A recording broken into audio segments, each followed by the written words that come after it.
Good day, Anytime lovers! Andito tayo ngayon sa Maric Elementary School sa Santo Domingo, Cainta, Rizal. Yes, Chi, at kasama natin ang buong staff ng Anytime Cleaners dito nga sa napili nating paaralan para sa Brigada Eskwela 2023. Kaya naman, Anytime lovers, samahan nyo kami sa first ever Brigada Eskwela with Anytime Cleaners. Kasama ko today si Sir Aaron. Hello po. Sir, gano'n na po kayo katagal sa Anytime Cleaners? Mga 2 years na po akong housekeeping supervisor sa Anytime Cleaners. Ngayon po, housekeeping head na po ako ngayon. Pagka ganitong naglilinis kayo, ano po yung una nyong ginagawa? Bali, ang una namin ginagawa is chine-check muna namin yung room. Then after that, mag-prepare na ng gamit para sa gagamitin sa loob. Then pag naglilinis po kami is top to bottom. So unahin po namin taas, pababa, then palabas. Yun po yung procedure ng paglilinis.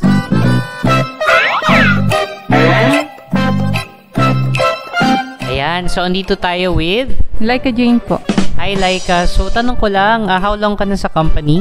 Magto 2 weeks pa lang po ako. I see, so fresh na fresh pa, no? Ano palang work mo dito sa Anytime Cleaners? Isa po akong talent acquisition po. Okay, so basically, recruiter, no? So, magkano kaya yung baon mo nung elementary ka? When I was elementary po, 10 pesos po. 6 doon is for pamasahe po, and then yung 4 doon is yan po. Oh, grabe. So, napagkakasya na yung 10 pesos na baon. Ano pa naman po yung mga tinda po dati, mura pa po. So, napapagkasya naman po siya. Ano naman yung favorite subject mo nung nag-aaral ka pa sa elementary? Math po. Math po yung favorite subject ko. Okay. Bakit math? Wala lang po sir, kasi feeling ko ang galing ko po dati sa math. Okay, ngayon? Wala na sir. Okay, ayun. Ayan, so pwede po kayo may istorbo? Hello po. Hi, my name is Liza Mata po. Hi, Miss Liza, no? So ano palang work nyo sa Anytime Cleaners? I'm HR assistant po. Okay, HR assistant. So basically, na-assist niyo yung ating HR manager, tama ba? Gaano ka nang katagal sa company natin? Almost 2 months po. Okay, so 2 months, enjoy ka naman. Apo. Naalala mo pa ba nung bata ka? Magkano yung baon mo dati?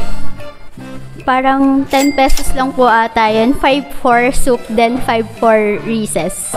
Wow, okay, so napagkakasya talaga yung 10 pesos. Grabe. Ano naman yung subject na favorite mo dati nung elementary ka?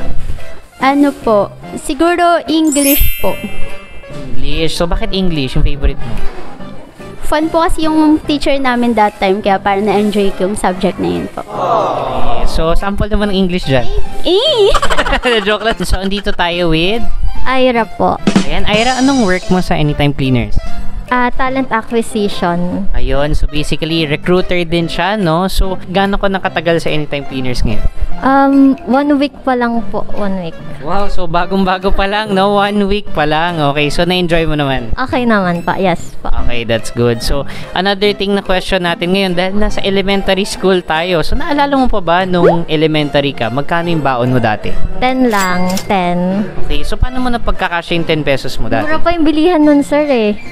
Siguro mga lugaw-lugaw, ganon. Okay, so basically, yung 10 pesos, isang lugaw lang yon o marami ka na nabibili? Marami mabibili dun sa candy-candy, ganon. Okay, ano lang naman yung pasok nun, parang half day. Okay, so magaling siya mag-budget, no? So, ano naman yung favorite na subject mo dati? Favorite subject ko, English and Science. English, sige nga, sample. Ayan, so andito naman tayo with Erica Bril po. Hi, Erica. So, ayan. So, ano pala yung position mo sa Anytime Cleaners? Admin po sir. Gaano katagal ka na sa Anytime Cleaners ngayon? Magti 3 months pa lang po, pero dito po ako nag-OJT, na-absorb po. Wow, congratulations. So, OJT siya dati, na-absorb siya, no? So, basically ngayon, dahil nga nandito tayo sa elementary school, ang tanong ko lang is, ano ba yung paboritong subject mo dati? Math po. Math, okay. Tapos, bakit gusto mo ng math? Mahilig po magbilang ng pera. Okay. So, next time, marami na itong bibilangin na pera, no? Magkano naman yung binibilang mong baon dati? Wow, 20 pesos lang po. Nung elementary po ako. Okay, so talaga na-practice niya kung paano mag-count 1 to 20. Tama? Ayan, so andito tayo with, sir, ano po pangalan nyo? Engelbert, sir. Engelbert. Okay, Sir Engelbert. So tanong ko lang, bale, gano'n na po kayo katagal sa kumpanya? Bali, may 1 taon na po mahigit, sir. Wow, okay. So bale, ano po yung work nila sa Anytime Cleaners? Bali, sa inventory control po ako sa Anytime Cleaners po. Okay, so basically siya nagko-control ng inventory, tama? So make sure na walang nawawala, no? So ayun, tanong ko lang kasi dahil nasa elementary school tayo ngayon, naalala mo ba kung magkano yung baon mo dati? Sir, sa akin, sir, 5 piso, sir. Minsan wala pang baon. Mga sir, mga 90s po yun, sir. Mga ganong taon, sir. Okay. So mukhang matagal-tagal na yun, no? Okay. So, isa pa sa mga tanong namin, ano ba yung favorite subject mo nung elementary ka? Science po, sir. Science. Okay, science. So, ano yung pinakahilig mo sa science dati? Sa mga, sir, mga animals po. Sa mga animals po yun, madami po, sir. What? Hindi ko na nakalimutan ko na yung mga, sir. Okay, so mahilig po siya sa hayop. So guys, since mga past yung tanong ni Sir Mark, pumunta naman tayo sa present. So here, kasama natin si Miss Ray Anwarin from, ano pong position niyo, ma'am? Telesales officer from marketing department.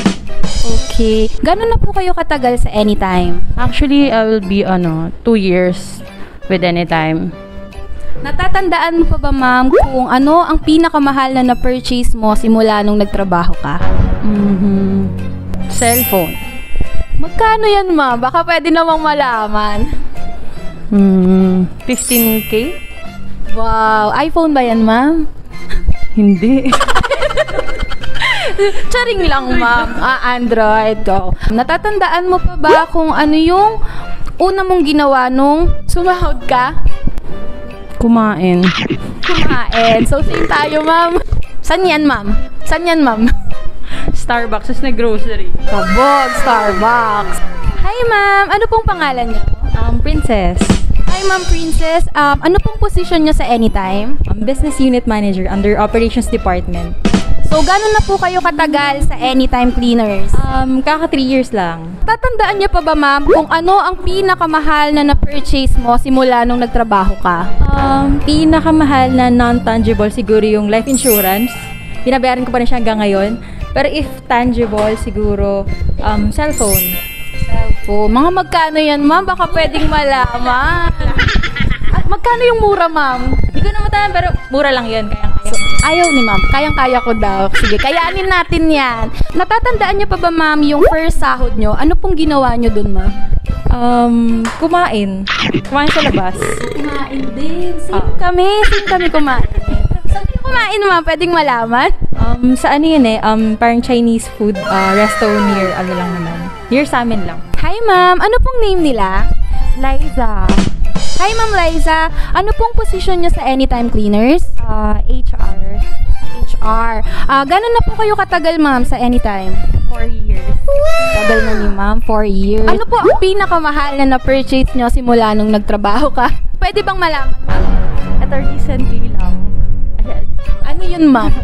iPhone 11. Wow! iPhone! Sana all. Fully paid yan, ma'am? Fully paid. Fully paid. Hindi nakaplan. Kabog. So, ma'am, another question lang, ma'am, ha? Ma'am, natatandaan niyo pa ba yung unang sahod niyo simula nung nag-work ka? Ano pong ginawa niyo dun, ma'am, nung na-receive niyo? Binigay ko sa, pamilya ko, yung first sahod ko. Nice naman, ma'am. Okay. Hi, sir. Pwede po kayo mastorbo? Sir, ano po name nyo? John po, Aljon Sarat.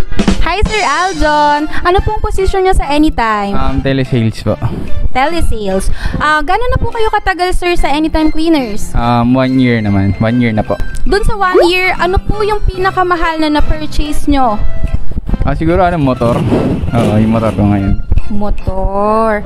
So, magkano yung motor nyo, sir? Siguro nasa hundreds lang naman. Wow. Pero hindi siya, installment. May OPR na ba kayo, sir? Wala nga eh. Wala daw. So, apply na kayo, guys, ha? Ano po yung ginawa nyo sa first sahod nyo? First sahod, siguro kumain sa labas, yun lang. Saan kayo kumain, sir? Sa mga kwek-kwek. Wow! May kasama po kayong kumain, sir? Wala po. Wala daw. So guys, alam nyo na. Hi sir, ano pong pangalan nila? Ambin po. Hi Sir Ambin, ano pong position niya sa Anytime Cleaners? Accounting staff po. Gano'n na po kayo katagal sa company? 2 months pa lang po. Natatandaan niyo pa sir kung ano ang ginawa mo sa unang sahod mo? Bumili po ng cellphone.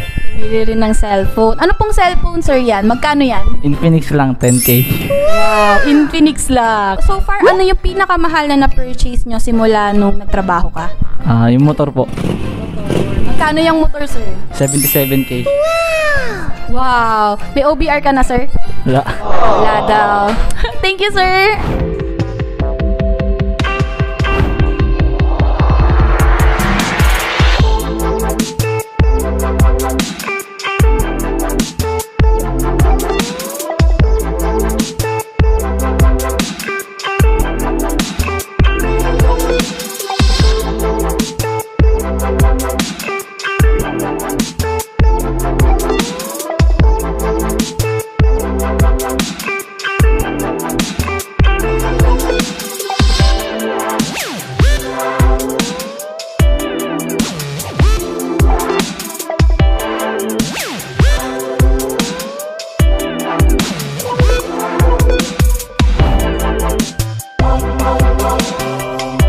So sir, ano po pangalan nila?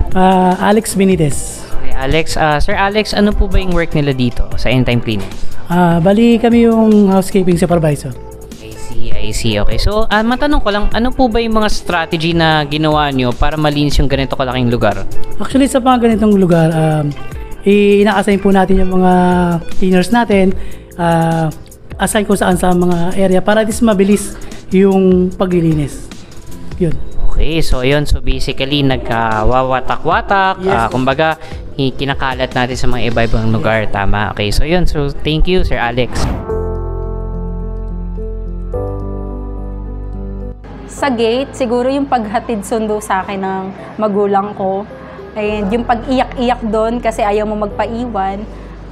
Sunod yung yung kulitan kasama ng mga kaklase mo. Pag nakikipag-unahan ka magpunas ng blackboard, tapos yun na yung gagawin mo kapag ka-cleaners ka. Kasi kaming magkakaibigan, mahilig din kaming sumali sa mga clean-up drive. And then mahilig din kaming mag-join sa mga brigada. Naalala ko lang yung mga moments na magkakasama kami naglilinis, nagtatawanan. And then after naming maglinis, ayun, lalabas kami, kakain kami sama-sama. Nakaansaya lang niyang alalahanin kasi nga, di ba ngayon na nag-work na tayo, medyo busy na tayo sa life. Medyo hindi na natin nagagawa yung mga nagagawa natin before. Kaya kanina habang naglilinis ako, ayun, parang nagre-reminisce lang talaga siya lahat. Nakita ko yung mga books ng mga elementary. So medyo medyo malikabok. Kaya parang naalala ko nung elementary days, ganun yung mga books namin. Medyo matatagal na kasi yung mga books na nakita ko dito. Sa bahay kasi ngayon, since high-tech na, may mga na tayo, may mga ginagamit ng kung ano-anong iba't ibang pampalinis. Pero dito sa school, naalala ko nung elementary days, wax lang tsaka bunot yung ginagamit namin sa paglilinis tsaka yung walis tambot tsaka dustpan lang para malinis yung pinaka-classroom.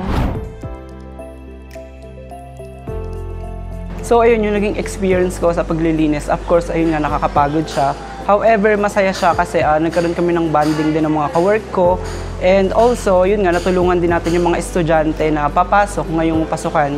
And then, papasok sila, dadatnan nila na malinis nga yung classroom nila. And then, especially kasi mga bata yun. So, ayun yung naging experience ko. And then, isang bagay din is, natutuwa ako kasi, ayun nga, busy kami sa work, di ba? Pero, ayun, nagkaroon kami ng time sa isa't isa para magtulong-tulong din, para makatulong tayo sa iba. Nakakapagod po. Ngayon, alam ko na yung feeling ng mga cleaners na hindi pala madali talaga maglinis ng deep clean.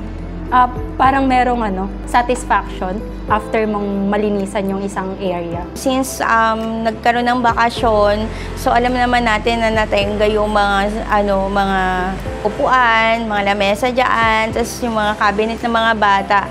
Ang daming alikabok, ganon. So talagang habang naglilinis, kasama na rin yun yung sa talagang maalikabukan ka rin. Pero ano lang, okay lang naman. Pagka naglilinis ka, tapos sobrang init ng panahon, ang hirap kumilos. Tapos, magbubuhat ka pa ng mga mabibigat, lalo na pag walang katulong. Ganun. Siyempre, importante talaga yung kalinisan na nagsisimula, siyempre, hindi lang sa bahay, pati sa school kasi second na bahay na rin yun ng mga bata ng mga anak natin. Ako kasi mami na ako.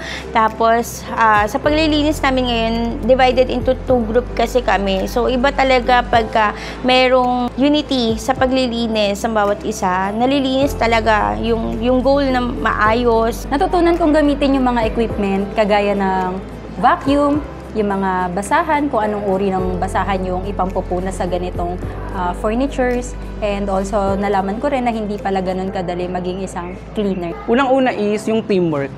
Napaka-importante ng teamwork ngayon, lalo na sa paglilinis, kasi yung area natin today is medyo malaki siya, school siya, and then hindi mo kayang mag-isa. Hindi mo kayang mag-isa na linisin siya lahat, as in, kailangan mo ng kasama, kailangan mo ng teamwork para mas maging maayos yung magiging resulta ng paglilinis nyo, and then magagawa nyo talaga siya na halos lahat ng area is malilinis nyo pag tulong-tulong kayo, and then pag may teamwork kayo. And then yung pangalawa ko namang natutunan is yung cleanliness. Ayan, napaka-importante na meron tayong cleanliness sa sarili natin and then sa paligid na ginagalawa natin. Kasi mahirap gumalaw, alam naman natin pag marumi. Then para ayun din, makagalaw tayo ng maayos, and then makapag-work tayo ng maayos. And then masaya lang.